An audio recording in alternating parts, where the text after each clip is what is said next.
ऋग्वेद प्रथम मंडल 9वां सूक्त और 10वां मंत्र। ओम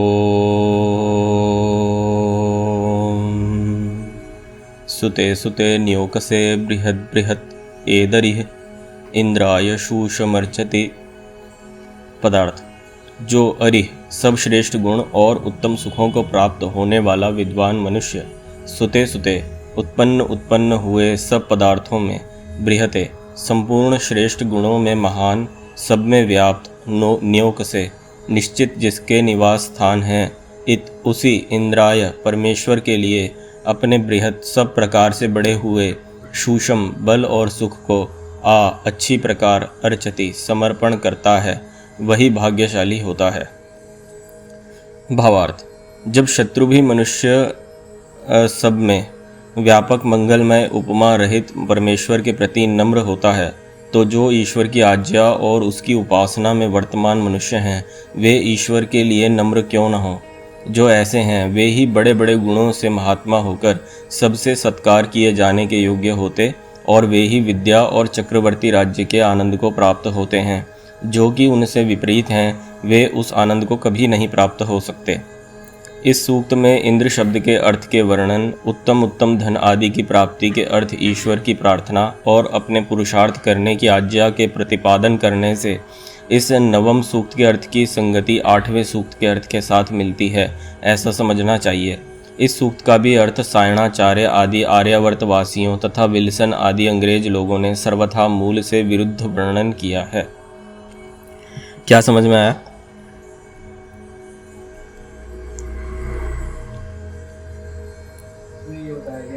जैसे कोई हमारा शत्रु है, उससे हमें प्रेम से ही पेश आना चाहिए। हमें उसे माफ करना चाहिए। किसी भी चाहे वो कितनी भी बड़ी गलती हो, तो वही विद्वान कहलाते हैं, वही ईश्वर को प्राप्त होते हैं। और विशाल, जैसे कि हमारे शत्रु हैं, वो भी ईश्वर से प्रार्थना करते हैं हम पे जीत पाने के लिए, है ना? तो हमें क्यों नहीं करना चाहिए? ठीक है ध्रुव। अच्छा, इस मंत्र में बेसिकली ये बोला है कि जो विद्वान बुद्धिमान मनुष्य है, उसको जो कुछ भी लाइफ में अच्छा प्राप्त होता है, ठीक है, उसे ईश्वर के प्रति समर्पण करना चाहिए। ठीक है, उसको मन में ये सोचना चाहिए कि मैं इसका कारण नहीं हूँ। लेकिन होता क्या है, किसी व्यक्ति ने हमारी तारीफ़ कर दी तो हमें लगता है बेटा हम ही हम हैं, बाकी सब कम है ना?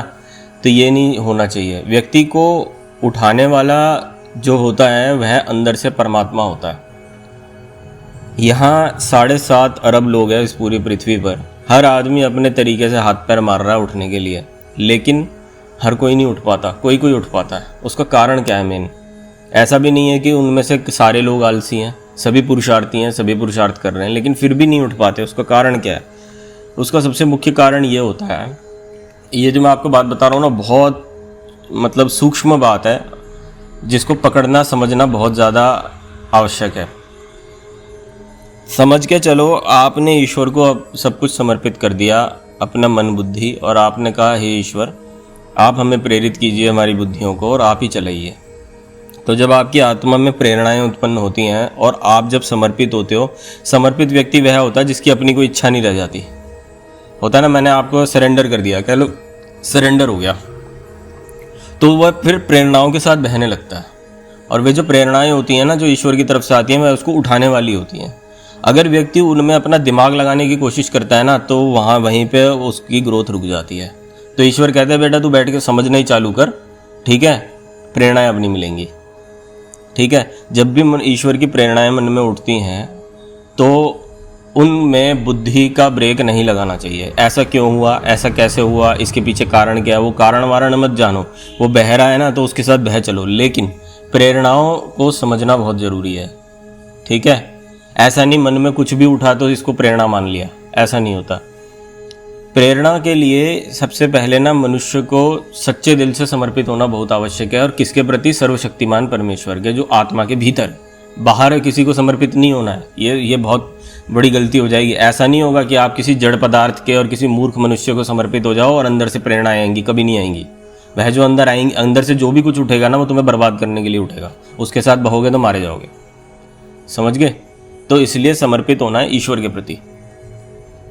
जैसा गीता में श्री कृष्ण कहते हैं मेरे को समर्पित हो जा, मेरे को समर्पित हो जा, एक तरह से वह ईश्वर का प्रतिनिधित्व करने की बात कर रहे हैं। मतलब वे आत्मा परमात्मा के रोल में बात कर रहे हैं। वे परमात्मा नहीं थे, इस बात की पूरी गारंटी है, लेकिन वे कहते हैं कि परमात्मा को पूरी तरह से समर्पित हो जाए। जब वे व्यक्ति परमात्मा को पूरी तरह से समर्पित होता है तो उसके मुंह से यही निकलता है, हे ईश्वर, लाभ भी तेरा, हानि भी तेरी, मुझे कुछ नहीं चाहिए, मैं तेरा सेवक हूँ, बता मुझे क्या करना है। तो फिर उसका आत्मा में परमात्मा उसको गाइड करना शुरू कर देता है कि हम तुम्हें ऐसे लेते हैं। तो अपने आप ही उसको प्रेरणाएं उठती हैं। जैसे मान लो वो बैठा है घर में, छुट्टी का दिन है, पलंग तोड़ रहा है और इतने में उसकी माता का काम कर रही है, तो अपने आप ही प्रेरणा उठती है कि मैं यहाँ पर क्यों बैठा हूँ, मैं जाके उसकी मदद कर देता हूँ। समझ रहे हो? ऐसी शुभ शुभ प्रेरणाएं उसके मन में उठने लगती हैं और धीरे धीरे उसका जीवन जो है ना उन्नति की ओर जाने लगता है।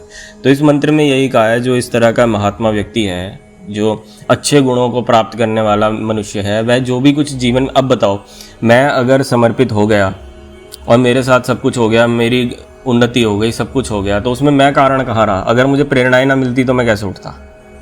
तो मुझे प्रेरित करने वाला ही तो ईश्वर है ना। पर ऐसा नहीं है कि 100% ईश्वर का ही योगदान है, कुछ मेरा भी है।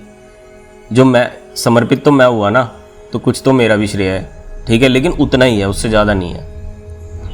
व्यक्ति का जो मुख्य कर्म होता है ना, वह अंदर से होता है, मन से, मानसिक स्तर पे। बाहर वाला कर्म जो हमें बड़ा सा कर्म दिखता है ना, वह तो उसकी परिणति होती है, लेकिन जो अंदर की इच्छा होती है ना मनुष्य की, जो उसे ट्रिगर करती है कि मुझे ये करना चाहिए या वो करना चाहिए, वो मेन कर्म होता है, उसी के संस्कार बनते हैं उसके। तो गीता में श्री कृष्ण कहते हैं, जो व्यक्ति समर्पित होकर कर्म करता है वह सारे काम भी करता है और कामों के बंधनों में फंसता भी नहीं है। जब आपने ये कहा कि लाभ भी तेरा, हानि भी तेरी, सुख भी तेरा, दुख भी तेरा, तो व्यक्ति सुख में भी वैसे ही बर्ताव करेगा जैसे दुख में करेगा।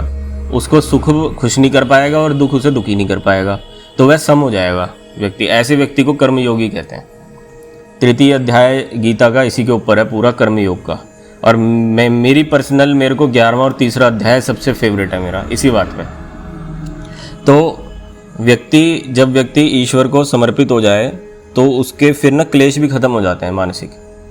तो कहता है अब जो भी है वह कर्तव्य रूप रह गया, वो मेरी ड्यूटी है, मुझे करना चाहिए। किसी भी काम को वो इसलिए करता है क्योंकि उसे वो करना चाहिए, इसलिए नहीं करता उससे बदले में मुझे कुछ मिलेगा। और अगर कुछ अच्छा मिलता है या बुरा मिलता है ना, तो वह उदासीन हो जाता है उसके प्रति, मतलब कोई खास उसका वो लगाव नहीं रहता। किसी ने वाहवाही कर दिया, अरे वाह तेरे जैसा बंदा नहीं है, नहीं वो नहीं, तो ऐसा व्यक्ति है ना, हाँ ऊपर से कहेगा हाँ ठीक है, अंदर से उसको एक्सेप्ट नहीं करेगा पूरी तरह। ऐसी दुख के साथ होगा, कोई हादसा हो गया तो वह व्यक्ति उसको एक्सेप्ट नहीं करेगा, कहेगा ठीक है, ऊपर से चला जाएगा। तो अभी क्या होता है हमारे साथ, कोई सुख या दुख आता है ना, तो हम उसको भीतर तक ले जाते हैं, हम उसको पूरा डीप डाउन फील करते हैं। तो उससे क्या होता है, हमारे ना बुद्धि में उसके संस्कार बन जाते हैं, छप जाता है वह। तो सपोज करो आपको कूलर से करंट लग गया और आप उसके बारे में बैठ के सोचने लग गए करंट क्यों लगा, बहुत तेज का लगा, ऐसा लगा, तो वो ना अंदर वो बैठ गया। फिर आप हर चीज़ को पकड़ने से डरोगे, ऐसी बिजली की आइटम को। लेकिन अगर ये आपकी फीलिंग ऊपर की सतह पे रहेगी ना, लगा ठीक है अपना काम में लग गए, तो आपको पता भी नहीं चलेगा उसका। तो व्यक्ति को चाहिए कि वह ना मेन चीज़ को पकड़े, ऊपर की चीज़ों को नहीं।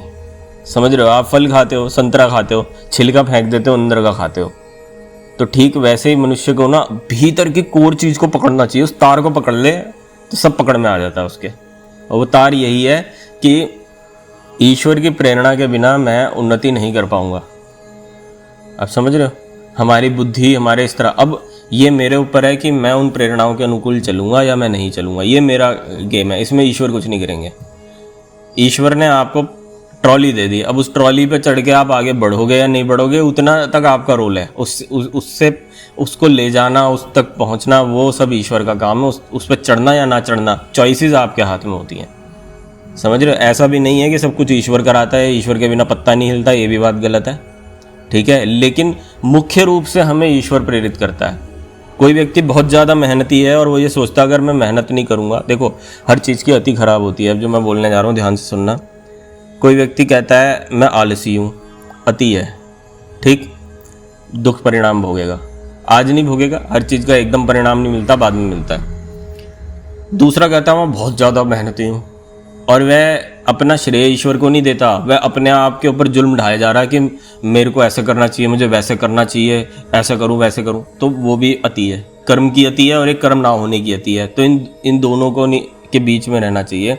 व्यक्ति को कर्म पूरा करना चाहिए और ये सोचना चाहिए कि कर्म की दिशा देने वाला मेरे को ईश्वर है, तो अगर मेरे को सुख प्राप्त हुआ या दुख प्राप्त हुआ, उसका मुख्य जो वो है धन्यवाद का पात्र वह ईश्वर है।